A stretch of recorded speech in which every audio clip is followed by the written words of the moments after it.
Now, schools are supposed to be safe places of learning, but chilling reports reveal kids are being indoctrinated with extreme lessons on race, sex and identity.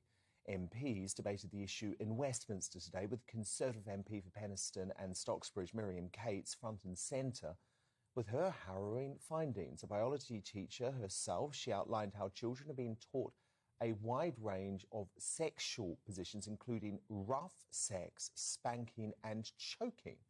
One distraught constituent even detailed how her 6-year-old had been taught about masturbation in the classroom.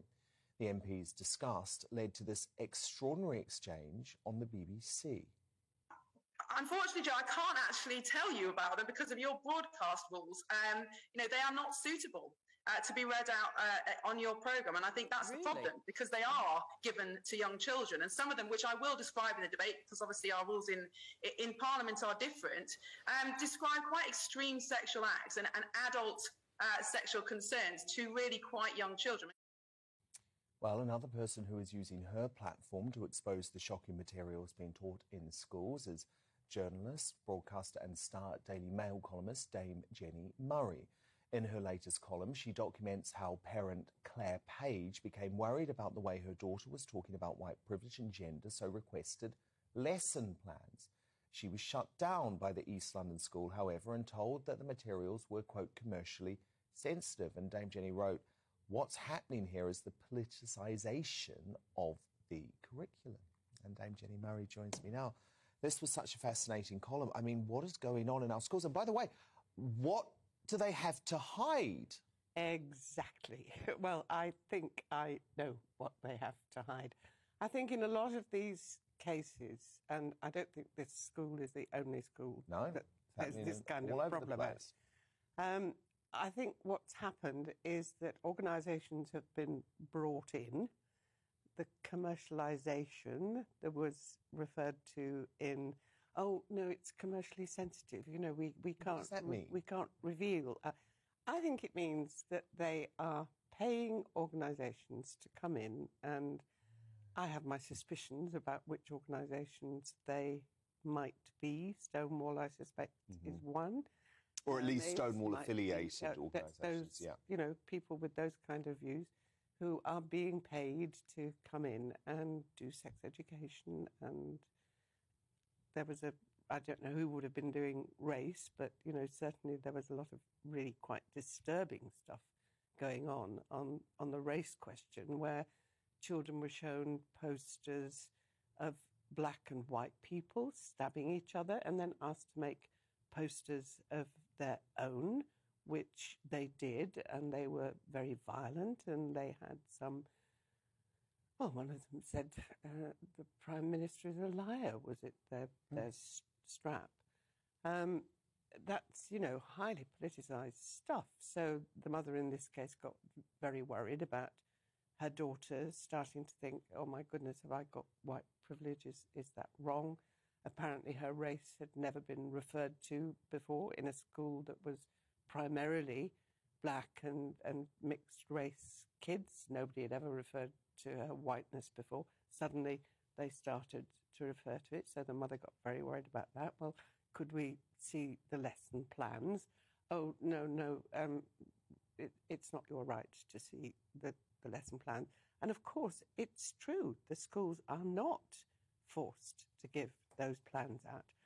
On the gender question, which, as you know, because we've talked about it before, is something that worries me a lot.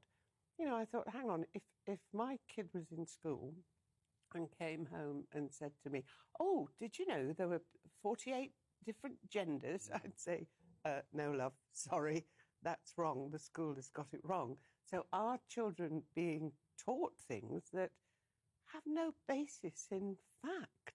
But we know they are. That's really scary. I mean, what Miriam Cates was just talking about, I mean, that is extreme sexual detail being presented to 6-year-olds, Jenny. I know.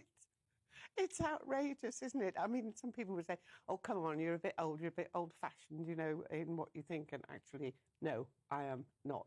You know, a 6-year-old child should not be being taught nonsense like that. Why do they need to know it? And of course, all they need to be told is if they've been playing around in the playground and some boy's put his hand up some girl's skirt, no, you don't do that. You know, your body is your own and you look after it and you don't interfere with anybody else's body.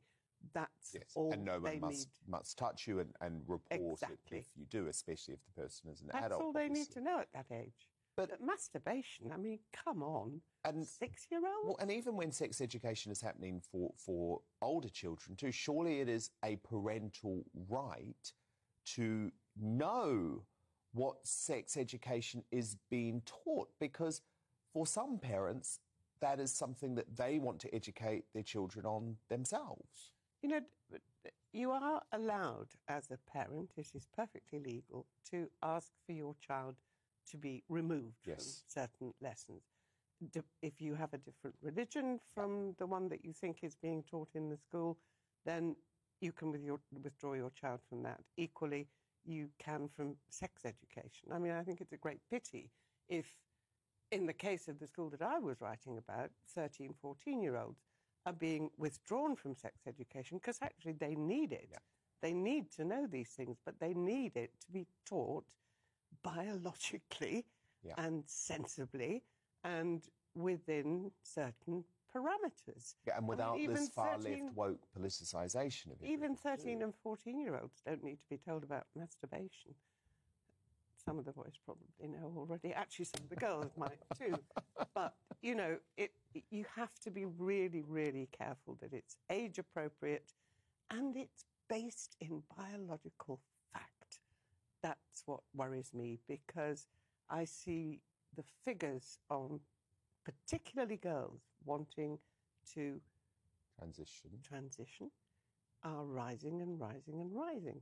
Where is that coming from? Is that coming from schools teaching? Oh, yes, you know, there are lots of different genders, not teaching them the difference between sex and gender, which is terribly important.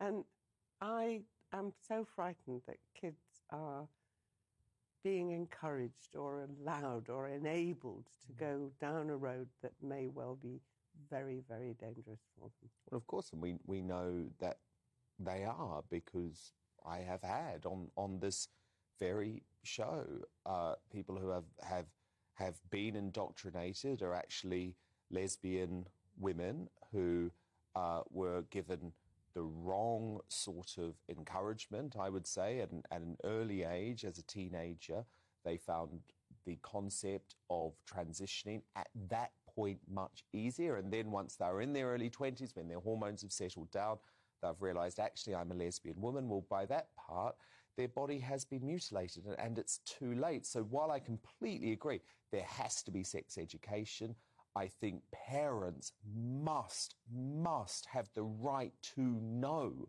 what sort of sex education is being taught in schools. So do I. Across the board, parents should have access to the kind of things their children are being taught. I mean, one of the things I quoted in my column this morning, and I was sent at the age of 4 because I desperately wanted to go to school. Most schools wouldn't take me until I was 5. I think my mother was quite glad to get rid of me into school, really, because I was a bit of a nuisance. And I went to a convent school. And my mother said, look, you know, the academic qualifications here are brilliant, the teaching is brilliant, but we prefer that she didn't take part in the religious lessons. And I said, yes, that's fine. So my mum sent me to Sunday school so that I got some religious training. But, you know, I remember friends of mine who were Roman Catholics going into classes and being told if they didn't behave themselves, they would burn in hell. And I remember thinking, at the age of 5, I'm glad nobody's telling me that I'm going to burn in hell. And then, you know, when I was trying to find a school for my kids, who are now far from kids, they're very, very grown up, but I wanted to find out what they were going to go to all boys schools, which I would have preferred really that they went to a mixed school, but the schools that seemed very good were all boys.